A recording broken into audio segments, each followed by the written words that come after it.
అలా జడ్జ్ చేసేంత కెపాసిటీ నాకు లేదు. అంటే ఓవరాల్గా సినిమా కిడ్ నేను సినిమా బాగుందా లేదా అనేది చెప్పగలను. కాకపోతే మీరు ఇందాక నేను చెప్పిన దాంట్లో కూడా చెప్పాను, సినిమా చాలా ఎంగేజింగ్గా ఉంది. అంటే ఇండివిజువల్గా నేను ఎప్పుడు డైరెక్షన్ బాగా చేశారా, రసూల్ గారు సినిమాటోగ్రఫీ బాగా చేశారా, నేను బాగా చేశానా అనేది ఉండదు. అంటే ఇట్స్ ఏ టీమ్ వర్క్, అందరూ బాగా చేశారు అనే ఫీలింగ్ అయితే నాకు ఉంది. श्रुति मैम, हेलो। आपको देखेगा तो मेरे को कंगना रनौत याद आ रहा है आपका हेयर स्टाइल देखने के बाद। बोले तो आप पहली बार इधर तेलुगु इंडस्ट्री में एक्ट कर रहे थे, आपको कैसे लग रहे हैं? मैंने पहले भी काम किया हुआ है और मुझे बेहद खुशी होती है हैदराबाद आके, because all the love that you people give is magical and it is always an honour to come and work here. अच्छा, पहली सिनेमा आपका कौन सा है? लाइफ अनुभव विंचू राजा। अनुभव विंचू राजा। आपको स्क्रिप्ट बोलते थे ना? हाँ। जब आपको तेलुगु समझ में नहीं आता ना, हाँ। जब आपको कुछ फर्क पड़ता है? नहीं। फिर कैसे समझ में आता है आपको? It's only because I have so many beautiful people who sit and make me understand every line. Sahiti, I forgot to mention you, but yeah, thank you for always being there for me.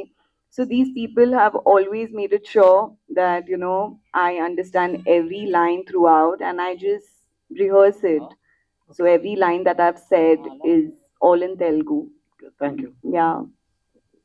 Producer గారు,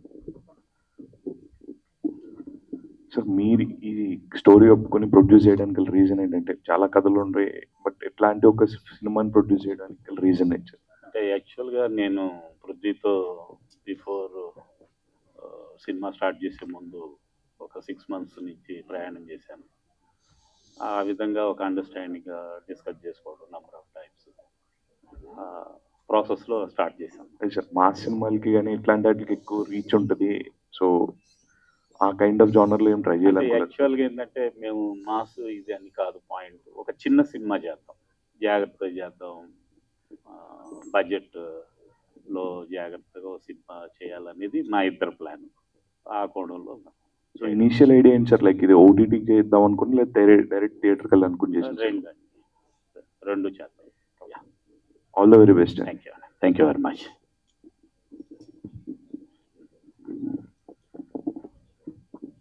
రసూల్ గారు sir బాగున్నారా? బాగున్నాను sir. చాలా రోజులైంది, అంటే పెద్ద పెద్ద సినిమాలు చేశారు కదా, ఈ స్కై సినిమా మీరు ఒప్పుకోవడానికి గల కారణం ఏంటి సార్? అంటే బేసిక్గా పృథ్వీ డైరెక్టర్గా హీ కేమ్ టు మీ, చాలా రోజులు మాతో ఇద్దరు ట్రావెల్ చేసి ఈ స్టోరీ చేయబోతున్నాను, ఇది music. I like this passion and I like ఈ సినిమా మంచి స్టోరీ, మంచి ప్రయత్నం అవుతుందని అనుకున్నా. అంటే నేను ఎక్స్క్లూజివ్గా పెద్ద సినిమాలే చేయడం లేదు, చాలా చాలా చాలా అంటే చిన్న సినిమాలు అనుకుని స్టార్ట్ చేసి పెద్ద పెద్ద హిట్లు ఇచ్చినవి కూడా ఉన్నాయి. So for me doesn't make a difference పెద్ద హీరో ఉన్నాడా, లేకపోతే పెద్ద టీం ఉందా, లేకపోతే పెద్ద యాక్టర్లు ఉన్నారా. సంబడీ ఈజ్ ఆస్కింగ్ హీరోగా ఇతను ఎందుకు అని. For me you know actor some times becomes a స్టోరీకి చెప్పడానికి ఒక అడ్డుగా నిలిచిపోతారు. ఎప్పుడు ఒక క్యారెక్టర్ కనపడకుండా పోద్ది. సో కొన్ని సినిమాలకి యాక్టర్లే నెగిటివ్ అవుతారు. సో ఈ సినిమాకి స్టోరీ చెప్పడానికి we need characters, we don't need actors. Characters screen మీద క్యారెక్టర్స్ కనబడితే అంటే దానికి ఒక ప్రైమ్ ఎగ్జాంపుల్ చెప్తా. నా ఆటోగ్రాఫ్ అనే సినిమా వచ్చినప్పుడు మనకి ఫస్ట్ 10 minutes దాకా హీరో ఎవరో తెలియదు. అలాగే చిత్రం ఉంటుంది. నేను షూటింగ్ స్టార్ట్ చేసి 15 రోజుల దాకా హీరో ఎవరో తెలియదు నాకు. సో నాకు ఈ ఎక్స్పీరియన్స్తో I never feel that actors they have market, they will sell the movie. But when you're doing a story that don't need an actor, it is always better to go without.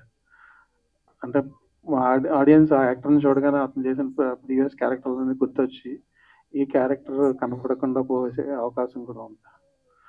So that's one of the reasons. And I like the ఇంకా టీమ్గా we want to make more films ఫ్యూచర్లో కూడా. నేను పృథ్వీ ఈ team అంతా కలిసి I want to create and work along with a team that will, అంటే ఒక మంచి సినిమా చేయాలనే ప్రయత్నంతో మేమందరం కలిసి వర్క్ చేస్తున్నాం. Hopefully will create that space. అంటే it will take some time. అందరినీ దీన్ని ఈ స్పేస్లోకి తీసుకొచ్చి మీరు ఈ క్వశ్చన్లు అడగకుండా చేయడానికి కూడా టైం పడుతుంది. మీ డైరెక్షన్లో మళ్ళీ సినిమా ఎప్పుడు ఎక్స్పెక్ట్ చేయాలి? 100% చేస్తాను. I'm working on scripts. అంటే నాకు నచ్చపోతే నేనే చేయను స్క్రిప్ట్. సో నాకు నచ్చేదాకా ఐఎమ్ వర్కింగ్ ఆన్ స్క్రిప్ట్. కొన్నిసార్లు మనకు నచ్చిన స్క్రిప్ట్ ఎదుటోళ్ళకి అర్థమయ్యేలా చెప్పడం, లేకపోతే ఎదుటోళ్ళు కూడా దాన్ని యాక్సెప్ట్ చేయించడం అనేది కొంచెం కష్టం. ఎందుకంటే ఇవన్నీ కుక్కీ కట్టర్స్ అంటారు. అలాంటి మూవీస్ ఎక్కువ జరుగుతున్నాయి ఆల్రెడీ. ఒక యాక్షన్ లేకపోతే క్రైమ్, థ్రిల్లరు, అంటే ఫిక్స్డ్ జానర్ సినిమాలు ఎక్కువ people are encouraging. If you come up with a story, it's very difficult to make people understand. So మనతో సమానంగా ట్రావెల్ చేయగలిగే టీమ్ సెట్ చేసుకోవడం టైం పడుతుంది. So I'm working on it. I'll definitely make movies in the future. All the best sir. Nagireddy గారు sir, producer గారు sir, first time చేస్తున్నారు, కొత్త అంటే కథను నమ్మి చేస్తున్నాం అంటున్నారు కొత్త వాళ్ళతోటి. సో మీకు ఉన్న ఎక్స్పీరియన్స్ ఎలా ఉంది? ఫర్దర్గా అంటే ఈ ఎక్స్పీరియన్స్ నుంచి నెక్స్ట్ మీరు టేక్ అవే ఏంటి? ఎక్స్పీరియన్స్ అయితే చాలా బాగుందండి. యాక్చువల్గా మేము అనుకున్నట్టు బడ్జెట్లోనే సినిమా చేసాము, అనుకున్నట్టు పక్కాగా చేసాం. అయితే లేట్ అయింది. సో నెక్స్ట్ నుంచి ఆ లేట్ అవ్వకుండా ఇన్ టైంలో బడ్జెట్లో చేయడానికి ప్లాన్ చేస్తాం. అది మరి sir. All the best. Thank you. Director గారు సార్, అఘాతమంత బాధ నుంచి ఆకాశమంత ప్రేమ పుడితే, సో అది ట్యాగ్లైన్ పెట్టడానికి స్పెసిఫిక్ రీజన్ ఏమైనా ఉందా? ఉందండి. ఇందాక కూడా చెప్పాను మీకు లాస్ట్ క్వశ్చన్ అడిగినప్పుడు, చాలా మందికి బాధ నుంచి కోపం పుడుతుంది అని. అది నేను కాలేజ్లో ఉన్నప్పుడు ఆల్మోస్ట్ 18 years ఆఫ్ ఏజ్లో నన్ను దేని గురించి ఏదో ఇష్యూ జరిగింది కాలేజ్లో. నన్ను నా ఫ్రెండ్ అడిగాడు, దానికి కోపం రావట్లేదు అని అడిగాడు. కోపం రాదు నాకు, బాధ నుంచి కోపం ఏం రాదు, దాంట్లోంచి ఒక సొల్యూషన్ రావాలంతే. అందులోంచి ఏం పుడుతుంది, సొల్యూషన్లోంచి ఏం పుడుతుంది అంటే నాకైతే ప్రేమే పుడుతుంది అని అనిపిస్తుంది. నిజంగా బాధలోంచి కోపం పుట్టిందంటే ఇట్స్ ఏ నెగిటివ్ ఎమోషన్. యాక్చువల్గా అది చాలా హార్మ్ఫుల్ అన్నమాట కోపం అనేది. దానికోసమే ఆ క్యాప్షన్ పెట్టడం జరిగింది. యాక్చువల్గా బాధ నుంచి ఎప్పుడు కోపం రాదు, ప్రేమే పుడుతుంది అనేది. Thank you and wish all the best sir. Positive వేలో ఉంది. Thank you so much. Thank you.